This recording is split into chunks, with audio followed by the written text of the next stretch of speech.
In every generation, actions free our dreams.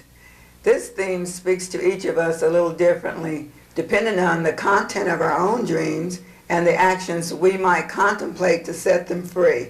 Hi, I'm Wilmer Carter. And I'm Lynn Hirtz. Each year, the month of March is observed as National Women's History Month. It is a celebration supported by local, county, state, and federal government and participated in by many school districts. A key to this celebration is the tenacious battle American women fought to win the right to vote with the ratification of the 19th Amendment to the Constitution in 1920. This was not an easy victory. Over 70 years earlier, suffragists began a relentless and courageous campaign. They circulated countless petitions and gave thousands of speeches in churches, convention halls, meeting houses, and on street corners. They published newspapers, pamphlets, and magazines.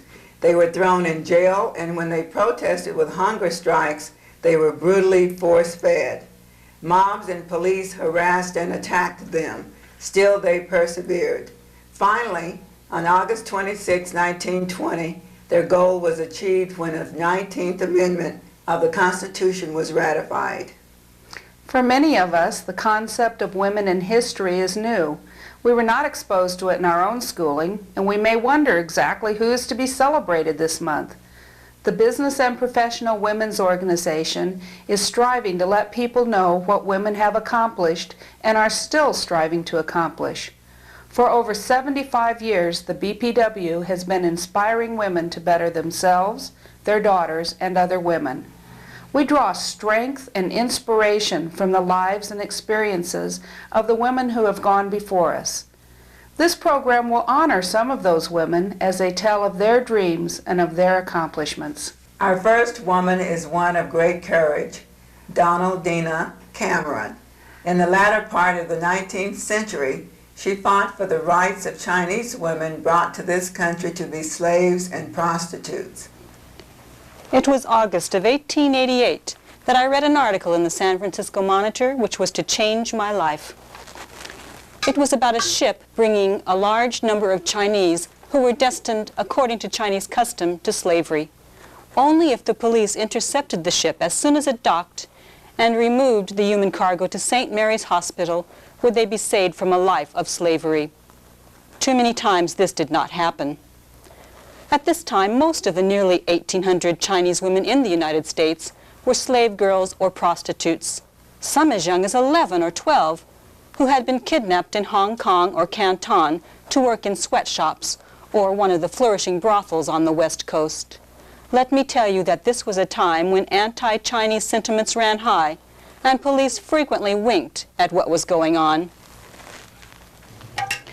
I joined forces with my friend Maggie Culbertson, and we set out to rescue these poor unfortunates and to rid San Francisco of its brothels.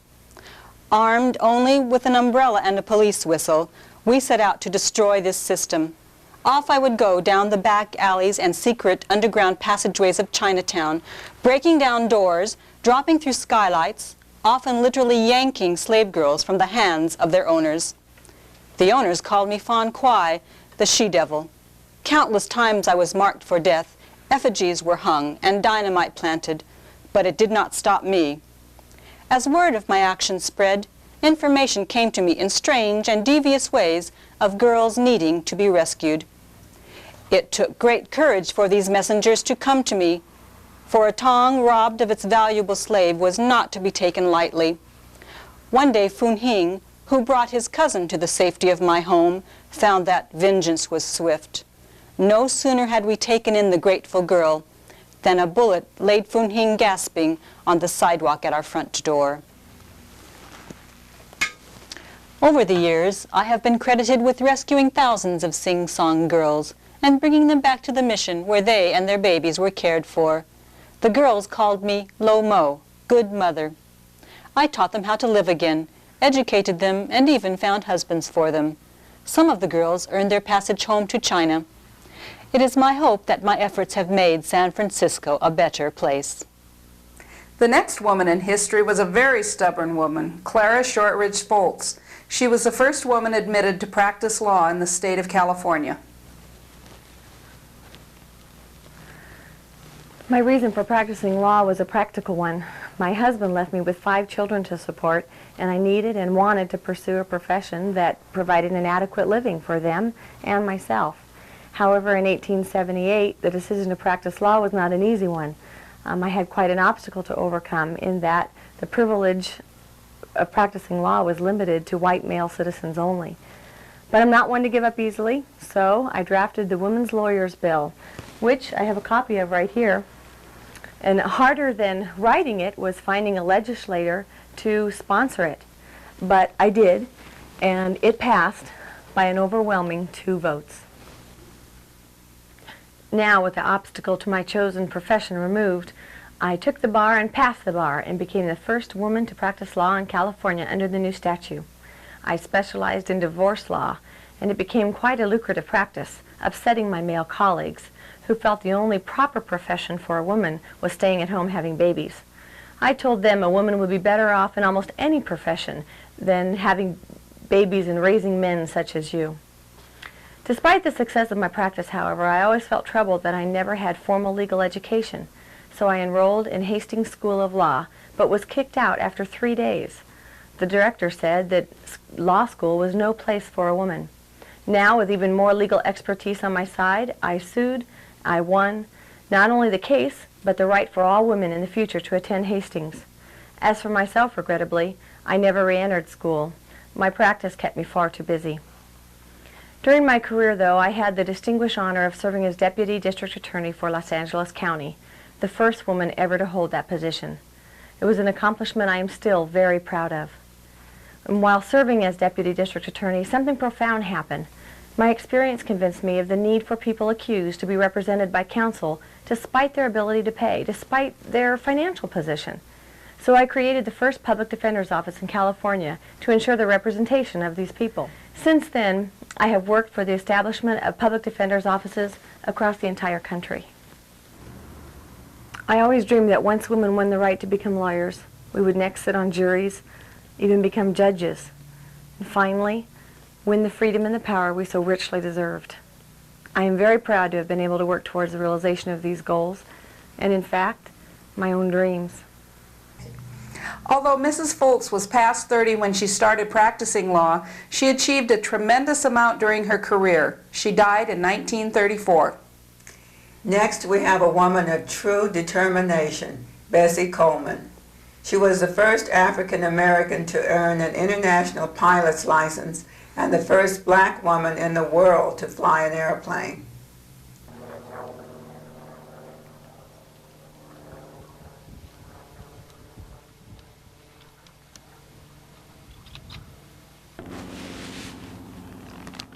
I was born in a one-room cabin in Waxahachie, Texas, January 26, 1892. Neither my mother, my father, my sister Susan, or my brother George could read or write. However, they were the first of my relatives not to be born into slavery. My daddy left us when I was 9 years old. He said he couldn't stand the way the white folks treated us. You see, 3 of my daddy's grandparents were either Cherokee or Choctaw Indian. Daddy said that we could prove that we were Indians and that we could live on the Indian reservation in Oklahoma. He said that the Indians would not treat us the way the white folks did. We could be full citizens on the reservation. But Mama said, no, we were black folks and that was the way we would stay. So Daddy left us. Mama had to go to work to keep us fed. She was a maid for a good white family who really helped us a lot by giving us clothing and food. It was my job to take care of my 9 brothers and sisters while my mama was at work. We all attended the colored school to learn to read and write. Mama said getting an education was the only way the white folks would treat us right. She would make us read to her every night everything that we had learned in school that day. When cotton picking season would come, the schools would be closed until the picking was done. I didn't like that, and Mama knew it. But because I could read and count real well, Mama didn't mind my attitude. I would always make sure that the field foreman was weighing what we picked right so that we could be paid the right amount. Once in a while, while the foreman wasn't looking, I'd slip my foot on the scale to make it weigh more. In 1910, with all the money that I had saved, I enrolled in the Colored Agricultural and Normal University in Langston, Oklahoma. I didn't do so well that first year, so I returned home. Later, in 1916, I wrote to my brother Walter in Chicago to see if I could move there. He said yes. I just wanted to get out of this town where the white folks wouldn't let you do or be anything. And I was determined to be something. I decided to become a beautician. After all, Madam C.J. Walker, a black woman, started her business by selling skin and hair preparations and went on to become one of the wealthiest women in the country, both black and white. It was my brother, John, returning from the war in France that inspired my interest in aviation. He said that there were women pilots there. Right away, I knew then that was what I wanted to be. With 6 months of French lessons and help from others in getting my passport, I sailed for France. In Paris, I located the best aviation school. On June 14, 1921, I received my international pilot's license. I could fly anywhere in the world. I returned to New York that same year, and much to my surprise was met at the ship's dock by both black and white reporters. I was asked why I wanted to fly. I told them that we must have women pilots in order to keep up with the times. Flying is a wonderful experience.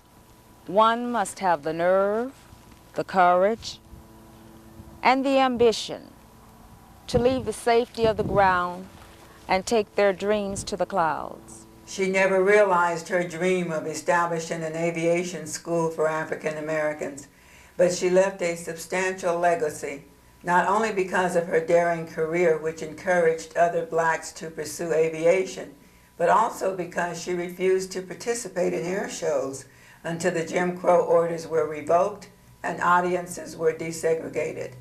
Bessie died in an airplane accident April 29, 1926, at the age of 34.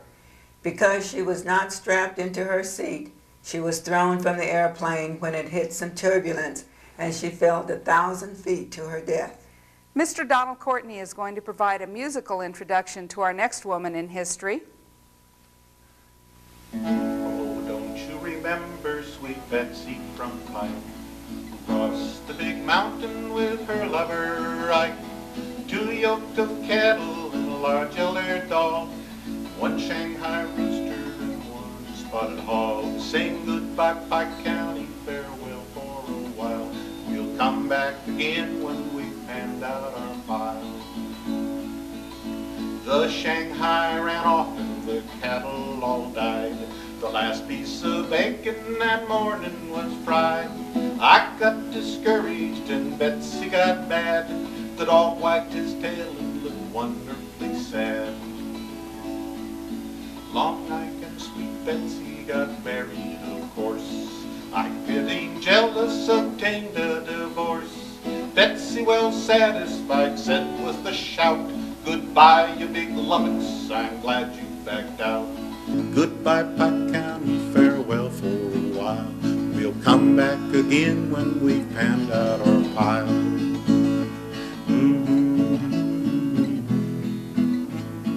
You can't remember her because you never saw her.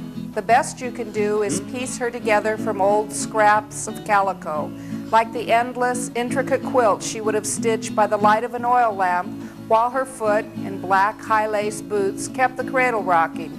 But this is what she might have said about her life and that of countless other brave frontier women.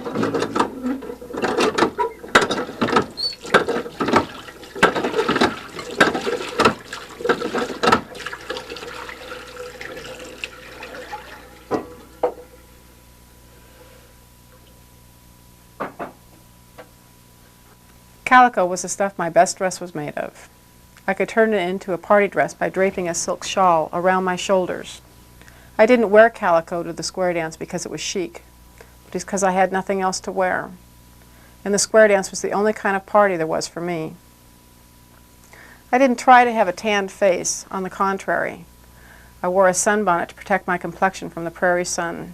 But in spite of that, my skin was weathered like that of my frontier's husband.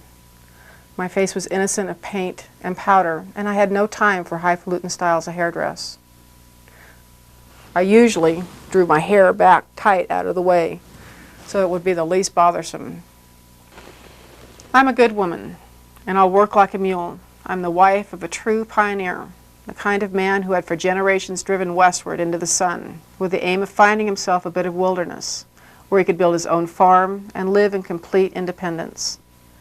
My husband's a stubborn man, hard-living, hard-driving, who has no pity for either on himself, his oxen, or his woman. All he wants, above all, is to keep himself beholden to nobody. I share those qualities with my husband. We're like most families moving west during the gold rush. Some pushed further than they meant. Others detoured from the Oregon Trail just to discover what the big fuss was all about down in California. My husband and I didn't come from Missouri or Indiana, but we've been tagged with the labels of Pike County and Hoosier. I was tougher than my husband. When a rescue party came to reach us, when we got stuck in the mountains up in the snow, the women were in much better shape than our menfolk. Many times we had to take over the duties of the men, driving the oxen, foraging for wood and food. In addition to our own duties when the men fell ill, the fierce strength and unbeatable endurance of the pioneer woman was almost unbelievable. A frontier woman was nearly unkillable as the human creature could get. All settlers who were of typical Midwestern pioneer stock, usually poorly educated and dressed in rough homespun style, were called Hoosiers or Pike County people. The 49ers respected Betsy and other pioneer women for their sterling qualities. They paid homage to her as the only chaste woman they were likely to meet. They bought the pies she baked and crowded any boarding house she kept. Now, our last woman, a woman of today, who would not be with us if the women before her had not shown courage, determination, stubbornness, and spirit. Sandra Day O'Connor was the 102nd person to be appointed to the United States Supreme Court, the highest court in our country. She is the first woman ever appointed, and at the age of 51 was the youngest justice appointed.